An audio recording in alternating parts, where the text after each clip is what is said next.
أخبريني أيتها الجزائرية يا من تمتلك أجمل خدين في هذا العالم، أخبريني كيف تحتمل دائرة صغيرة كوجهك كل خرائط الجمال بهذا التناسق؟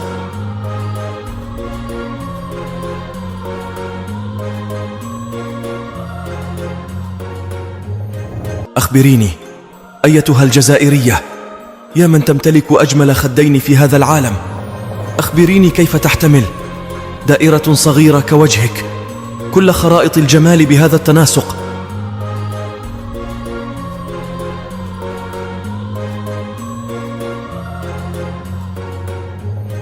أخبريني أيتها الجزائرية يا من تمتلك أجمل خدين في هذا العالم، أخبريني كيف تحتمل دائرة صغيرة كوجهك كل خرائط الجمال بهذا التناسق؟